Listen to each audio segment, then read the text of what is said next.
بسم اللہ الرحمن الرحیم۔ پنجاب کے کسی دیہات میں ایک خوبرو قادیانی لڑکی شادی کے لیے ایک فوجی آفیسر کو پیش کی گئی۔ فوجی آفیسر نے شادی کی حامی بھرنے سے پہلے ایک شرط رکھی کہ وہ کبھی بھی قادیانیت قبول نہیں کرے گا۔ قادیانیوں نے اس کی شرط مان لی اور لڑکی فوجی آفیسر کے ساتھ روانہ کر دی۔ شادی کے بعد رشتے ناطے میں آنا جانا لگا رہا اور نرمی سے فوجی آفیسر کو مائل بھی کیا جاتا رہا کہ ایک دن قادیانیوں کے پوپ تشریف فرما تھے۔ انہوں نے فوجی آفیسر کو کہا کہ آپ مرزا غلام احمد قادیانی کو نبی نہیں مانتے تو نہ مانیں، لیکن ہماری ایک بات قبول کیجیے۔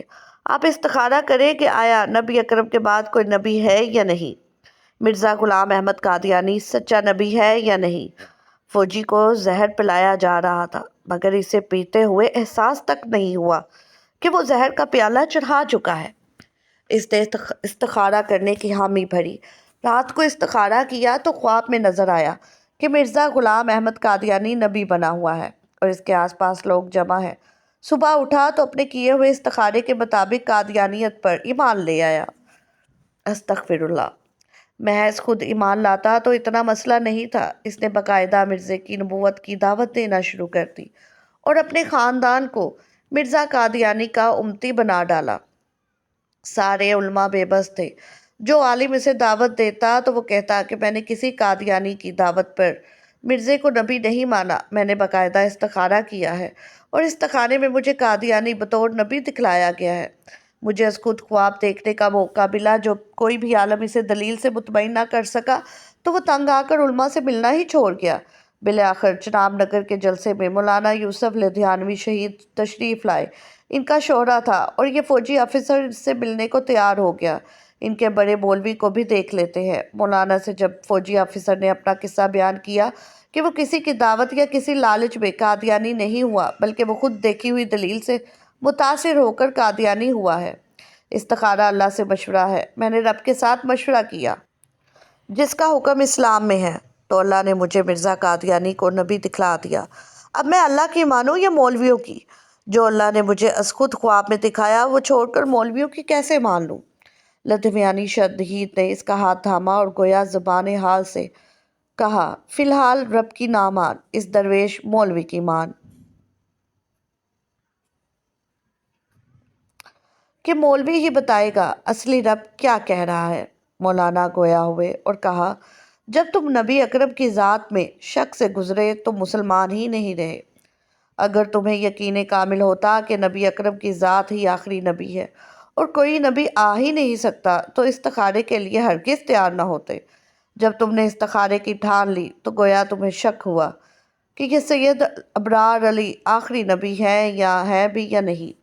جب نبی اکرم کی ذات کے حوالے سے تم شک سے گزرے تو کافر ہوگے۔ نبی کی ذات میں شک کرنا بھی کھلا کفر ہے۔ جوں ہی تم شک میں مبتلا ہوئے تو کافر ہوگے، اور حالت کفر میں تمہیں قادیانی ہی نبی نظر آنا تھا۔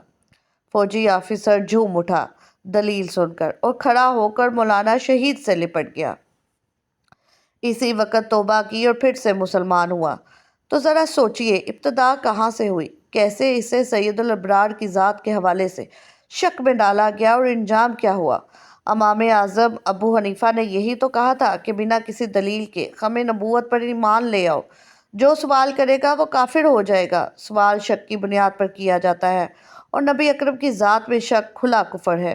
ایک اور واقعہ یوں بیان کیا جاتا ہے کہ کچھ دن پہلے ایک محفل میں بیٹھے تھے، قادیانیوں کا ذکر چلا تو ایک صاحب بڑے فخر سے بولے کہ میرا ایک قادیانی سے 40 سال سے تعلق ہے، لیکن اس نے مجھے کبھی گمراہ کرنے کی کوشش نہیں کی۔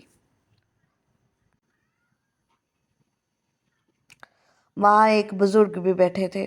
انہوں نے کہا کہ قادیانی ہو اور کسی مسلمان کا ایمان نہ لوٹے، ایسا ممکن نہیں۔ قادیانوں کی دشمنی حضور صلی اللہ علیہ وسلم سے ہے اور ان کے امتیوں سے ہے۔ قادیانی کی کوشش ہوتی ہے کہ وہ اپنے ساتھ بیٹھنے والے مسلمان کا ایمان خرید لے، اگر ایسا نہ ہو تو بھی وہ اس کوشش میں رہتا ہے کہ یہ مسلمان نہ رہے۔ جب اس سے پوچھا کہ قادیانی نے کبھی کوئی سوال کیا تو کہنے لگا، بہت سال پہلے ایک سوال کیا تھا لیکن اس کا جواب نہ دے سکا۔ جب اس سے پوچھا کہ سوال کیا تھا تو وہ بولا کہ قادیانی نے مجھ سے کہا کہ عیسیٰ علیہ السلام تو تمہارے عقیدے کے مطابق آسمان پر تاحیات ہیں، اور نبی کریم صلی اللہ علیہ وسلم دنیا سے پردہ فرما گئے ہیں۔ تو مجھے بتاؤ کہ ایک غیر افضل نبی اوپر ہے یا افضل نبی نیچے ہے، یہ کیسے ہو سکتا ہے؟ تو وہ بزرگ بولے کہ اس قادیانی نے تیرے دل میں نبی صلی اللہ علیہ وسلم کے مقام کے بارے میں شک ڈال دیا۔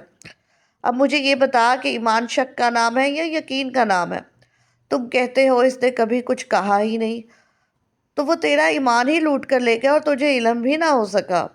تو وہ شخص بولا کہ بزرگوں اس کا جواب کیا ہے؟ تو وہ بولے تم نے ترازو دیکھا ہے جو بھاری حصہ ہوتا ہے وہ نیچے ہوتا ہے اور خالی اوپر ہوتا ہے۔ تو پھر وہ بولے کہ فرشتے آسمان پر ہیں تو فرشتے افضل ہیں یا انبیاء افضل ہیں؟ پھر وہ مسکرا کر بولے تو اپنے آپ کو دیکھ، تیرے سر پر ٹوپی ہے، اب بتا کہ ٹوپی افضل ہے یا دماغ افضل ہے؟ پھر وہ کہنے لگے کہ یہ مت سوچ کون اوپر ہے کون نیچے ہے، یہ دیکھ کہ نبی کریم صلی اللہ علیہ وسلم کا مقام کیا ہے۔ وہ زمین پر ہے لیکن ان کے جسم سے چھونے والی مٹی اللہ کے عرش سے بھی افضل ہے۔ پھر انہوں نے کہا کہ قادیانیوں سے دور رہا کرو، یہ ایمان پر ڈاکہ ڈالنے والے لوگ ہیں، یہ خود تو جہنم میں جلیں گے، اپنے ساتھ تعلق والے مسلمان کو بھی جلائیں گے۔ ویڈیو اچھی لگی ہو تو سبسکرائب کرنا مت بھولیے گا۔ شکریہ۔